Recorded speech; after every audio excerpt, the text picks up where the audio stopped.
Hey everyone, and welcome back to the StarCraft 2 Zombiebounty community YouTube channel. In today's video, we're going to be looking at some different fun and interesting rushes and cheeses and builds. I got about 4 or 5 games for you that are pretty interesting and fun to watch. And so our first game is going to be on Karatoc. Everyone should be familiar with the map Karatoc. It's a pretty popular Zombiebounty map. And our build that we're going to be looking at today in this game is one that's really great when you're playing no air and you want to surprise players who are perhaps in the middle or in other parts of the map with some real powerful tech. And so you'll see what I mean here in a couple minutes. But for this game, this build will be taking place here in the middle of the map versus myself and a member of our community, Ruby Ninja. If you know anything about Ruby Ninja, he's probably one of the best StarCraft 2 Zombiebounty players. And Karatoc is one of his very powerful maps, simply because he's very good at what's basically called an immortal rush or immortal build. And the middle is a particularly tough place to be fighting against him, simply because he can be so good at bringing out those mass immortals so quickly. But the player we're going to be actually watching, who's going to surprise us with a really interesting build, is the player Sky here in the bottom right.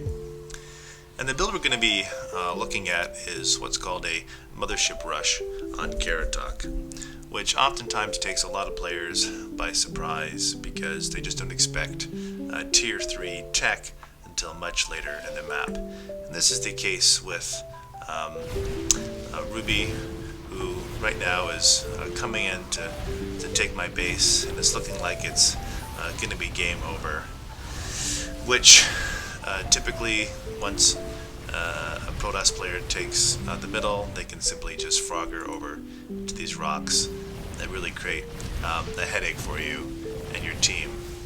But as we see here, the Mothership pops out and mayhem ensues.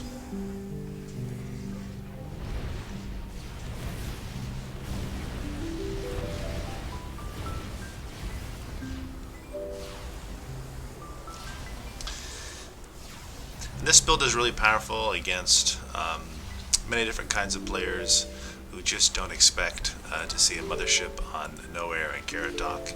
And if you do the build correctly, you can really get the Mothership out at 4 minutes and 30 seconds, which is just a warp speed build, but can be really deadly, even if a player has a superior army. And one of the cool things about this build is that you can follow it up with Immortals, and it can be just a really deadly build, because as the Mothership is cutting down your opponent's economy, those Immortals are just stacking up at home, and whenever you're ready, you can just recall them. And oftentimes with the map Karatoc, it can be deadly, because the soonest a player can usually get to the middle is about 5 minutes, 4 minutes 30 seconds if they're really good. So the Mothership can even, if done right, the Mothership build, if done right, can even kind of predate some of these other builds that sneak in to back up the middle of the map.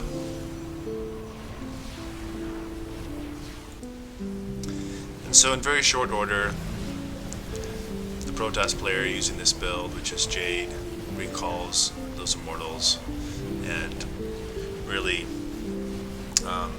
cast a hitting blow against the middle Protoss here, allowing allies to come in with backup to help kind of finish the job. And so this is one of those cheese builds that, those rush cheese builds that I think is just really hilarious and deadly, and it can surprise even some of the best players if they're not expecting it. Obviously, if they're expecting it, you know, a player can throw down Stalkers or a Cyclone or a Thor. But, you know, if you can get it quick and they don't expect it, that 4 minute and 30 second Mothership can be pretty deadly. And so our next build we're going to be watching is a rush cheese build on Castlegate. If you haven't played Castlegate, it's another popular zombie map that kind of revolves around these gates here that regenerate health as you kill them, but only have 5,000 health. And so if you kill them quick enough, zombies from the middle can begin pouring in.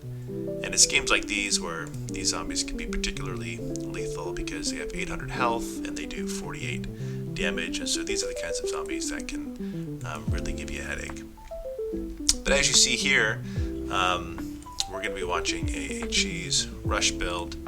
And this build is very simply a Reaper rush build. And Reaper rush builds can be deadly for various reasons, but one of the reasons they can be particularly deadly when playing Moar, especially on maps like Castlegate, is players just don't expect them. This map, just by its layout and design, seems to promote wanting to tech up, wanting to get upgrades, wanting to try and kill that gate before mounting any kind of offensive against the other player. For instance, we see green here going for those nukes, which are used traditionally to try and take down that gate. It's a map that promotes all kinds of kind of cheesy macro builds. But as we're going to see here with Ruby and Jade, they're going to be going a Reaper build, which when you accompany that Reaper build with this build, which increases the Reaper attack speed by 21% and mine damage by 10%, can really make Reapers a deadly combination on this map against players who just weren't expecting it. So you see here that the Reapers are already up to a half a second attack speed, and even though the players are trying to now recover with things like planetary fortresses and Hellions, the Reapers just stack so well and hop right over this wall into the other player's base to where you don't even need to kind of worry about a proxy or worry about having to go around the edges.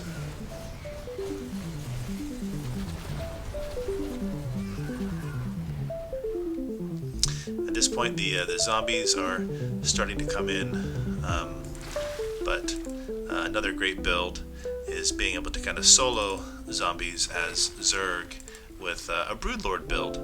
And the Broodlord build is powerful because you can upgrade the attack speed and the number of broodlings you kind of get using the Greater Spire upgrade. And so here you'll see me kind of soloing the zombies even though they're times 8, which gives my players the time and the wiggle room and the bandwidth to continue this really annoying but effective kind of cheese rush build.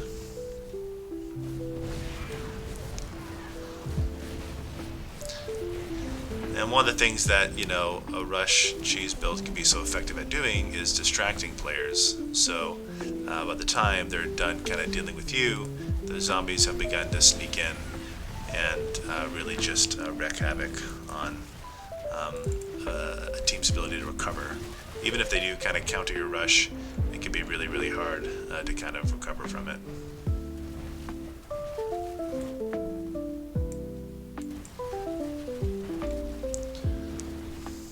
And so yeah, this game is over in a whopping 4 minutes and 21 seconds with a really clever kind of Reaper Rush build and a Broodlord build for defense.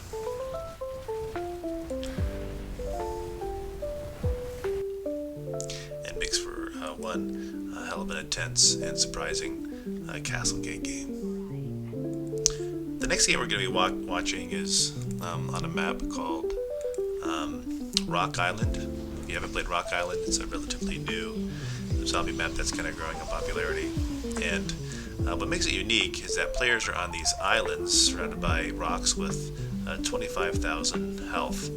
And so one of the ways that players like to play this map is by having zombies with 100,000 health and 200 damage kind of roam the map, which means that the game kind of becomes a rush to who can kind of kill their opponent's rock and let those zombies in to kill them.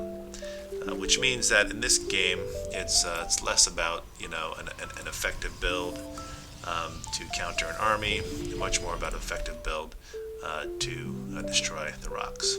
And so this kind of cheese rush build is taking advantage of Tempests and their ability to do excessive damage to structures, which is what rocks are. Rocks are structures. And so on this map, it can be really hard to kill these rocks until later in the game, until you have units with lots and lots of upgrades, except when using Tempests, who have this spell called Tectonic Destabilizers you can upgrade that increases the damage they do by 40 versus structures, and they already do a pretty impressive amount of base damage to structures. And so combining those two abilities together, this build can take down rocks and let zombies into other players' bases in really cheesy and effective ways. So here I go, getting a critical mass of Tempests, which now with several upgrades to their structure ability can do 360 damage per shot, which can make a 2,500 health rock seem like nothing, even to 8 or 9 Tempests.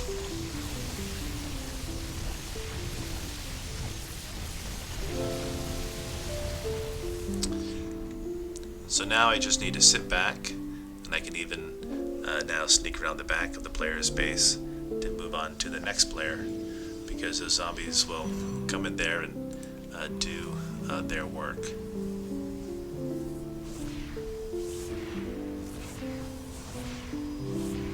Time is of the essence with this build, because the longer you wait to use this build, the more a player is able to build up their army to be able to counter it.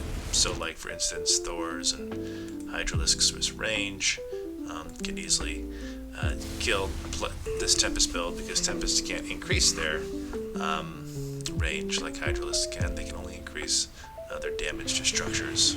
So here come in the zombies, and they're just gonna finish Red off.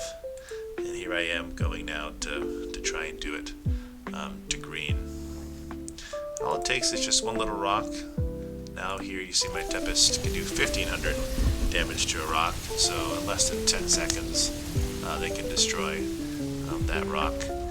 But yes, as you see here, Hydralisks, can just absolutely smash Tempests. But again, though, the build is not about being able to take the army. The build is simply about being able to take the rocks. And you'll see here in very short order that green is now going to fall to the zombies. But just to give you an example of what I mean, here's Hydralisks, with 2 upgrades, trying to take out that rock.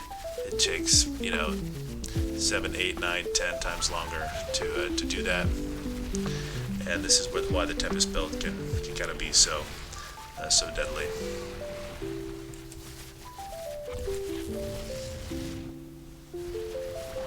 So here come the zombies to finish off green. These settings are just so brutal on this map, because really one zombie can take your base with 100,000 health early on in the game. The builds in this game, really struggle against zombies in the early minutes of the game, because they're just so powerful. And so yeah, in just over 6 minutes, our team was able to kind of take this game, and it was a GG. Red, for a little while, tried to hide in the space, but obviously we were able to finish him off in short order. But what can make this game and this map, kind of tough is the zombies kind of act like, you know, these buffers between bases, so it can make it really, really hard to move out. I mean, just right there, the zombie killed my observer. But you know, all it takes is just getting one Tempest in there. You can start trying to do some damage to a player, like I am here, and a Nidus worm as well. And so yeah, another great fun kind of cheese rush build to use in your next zombie games. Just be prepared for some very unhappy opponents while using some of these builds. Alright, so on to our next game. So this game was a really great show of a, I would say, commonly underutilized build, mainly because it can be tough to pull off. It requires some skill, requires some micro, requires some good timing. But the build is one that revolves around these island bases, and is one that can only be done effectively by Terran. There's some variations of it with Zerg using Nidus, Canals, and Protoss using maybe Warpin, but Terran can do it so effectively based on the sheer speed by which they can do it. And the build is a Barracks rush build into the fog of war on the edge of a player's base. So here I am unsuspectingly just kind of going about my business. I decided not to early expo just because I don't like leaving my Nexus out in the cold, and all while that's happening, Roar here is bringing over those barracks and is starting to mount a rush offensive. And this build can be so deadly because a good Protoss can, you know, even beat, a good Terran can even beat a player's ability to expo. And so here I was trying to expo at about 1 minute 45 seconds, but he's already there with Marines and soon to be Marauders. And so in very short order, Roar is starting to hit me and rush me, and I'm trying my best to get some defenses up, but now he's done a really good job at kind of throwing me off my game. And he will get a few zombies, but you know, not very many, because he's only got 3 structures over here compared to my several other ones. And so he can just continue kind of poking away and taking his time. And so finally, Roar has a critical mass with tanks and bio, able to kind of sneak in here on the edge and flank me, which puts me in a tough position because I'm not only defending the zombies here at the top, which is preoccupying my army and defenses to the north, but he's now hitting in the south. So it's basically like you're being, you know, 2 versus 1. And even though he's getting some zombies, he can easily kind of handle them as he kind of takes out my base. And so this is a really great, you know, if you have the micro and you have, you know, the build order down, really great build against the corner players if you're island, and there's really just not a whole heck of a lot you can do about it when you got tanks like you do, because this was a no error game. Our last cheese rush build we're going to be looking at today. Have a very particular set of skills. We will find you, and we will nuke your base. And this build is one that's very popular in Moar games because in many ways it can allow a player to 1 versus 4 the other opponent. And it's another kind of rush cheese build, and it's one that can be done effectively by Zerg, who are able to get Zerglings up quickly and powerfully to mount an offensive against opponents. And so, when done correctly on a map like this, where players once again are expecting to kind of tech up, and they think they're going to be able to, rack up large amounts of bounty from the zombies, and then kind of hit the opposing team, a Zerg player who's able to kind of tech up quickly, get some damage and speed, and Zerglings can come in here at about minute 2 or 3 and just wreak all kinds of havoc on the opposing player. It's also a good build too when players try and maybe do some cheese. So this player who's trying to maybe pull off a little cannon rush is quickly kind of shut down, because this build does offer a lot of early offense to anyone who's trying to pull any kind of shenanigans. And so I do this build by getting a infestation bit and upgrading to a hive so I can get the adrenal glands spell quickly, and also get 3 or 4 weapon damage on the Lings.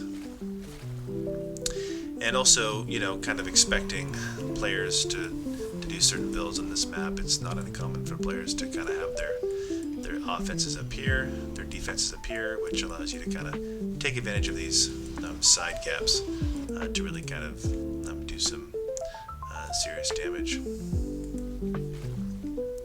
Alright, so I got a critical mass of Zerglings. The zombies are starting to come. And this is typically when I like to kind of do the build, because once those zombies start to kind of trickle in, players' defenses can kind of be preoccupied here at the front gate, leaving the back of the bases really vulnerable. And this build can be pretty deadly, even against things that you would traditionally think would counter,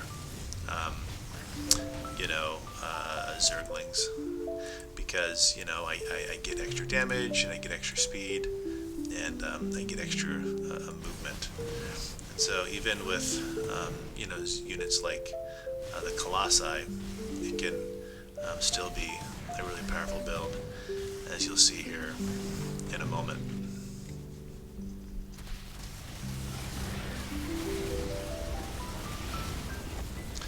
So here the Zerglings just go to work with a quarter of a second attack speed and 9 damage. It's just really debilitating for players, and surprising for them, even when they were expecting a longer game, or should I say, especially when they were expecting a longer game. And so, even with builds like the Widowmine build on Moar, which is a popular one because Widowmines can have their attack speed upgraded and range and cooldown upgraded with drilling claws. If you have fast enough Zergling speed, Zerglings can kind of run past them before the Widowmines are able to kind of attack, which is what you'll see here in a second. One counter to this build, though, is Terran, who decided to go with the armor build kind of early on, which is really smart. Zerglings really can't do much to that. They can take out the economy, which is definitely very effective, very deadly. Can't do much against the buildings. They'll just sit there all day, kind of whacking them. But that doesn't matter, because at this point, two players have basically been taken out. The zombies are starting to kind of overrun them, and I can even defend the zombies back home with Zerglings. These Zerglings are kind of so powerful at this point that they can handle zombies without me needing to kind of build extra defenses. And so now with black and pink off the chessboard, the zombies can come in and start wreaking havoc from the left the side of the map. And even though it's 8 minutes in, this build can still be effective. You can still continue to kind of upgrade damage and armor and weaponry of your Zerglings. And now, if you want, you can come around now the other side of the map to take out the other players, which is exactly what I did here after Blue took down his wall and gave me access. I take my Zerglings around the right and make quick work of all these cannons with my Zerglings.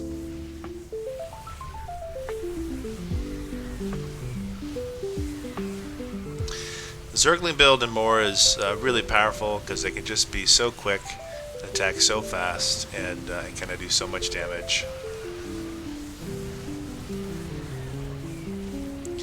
And here I am kind of breaking a wall in the pylons. And now the zombies just do the rest of the work. And so, anyways, I hope you you've enjoyed these games today. These are, I think, 5 or 6 games that showcase some really great rushes and cheeses you can kind of do on different zombie maps using different builds to really kind of surprise your opponents. Some of the overarching themes of these builds are, surprising players on big maps with little rushes, and taking advantage of some of the upgrades that are really powerful, taking advantage of some of the units that are really powerful if you can get them really soon, like Motherships or Reapers or Zerglings. And so I hope you enjoyed this game, and I look forward to being cheesed or rushed by you in a future zombie game.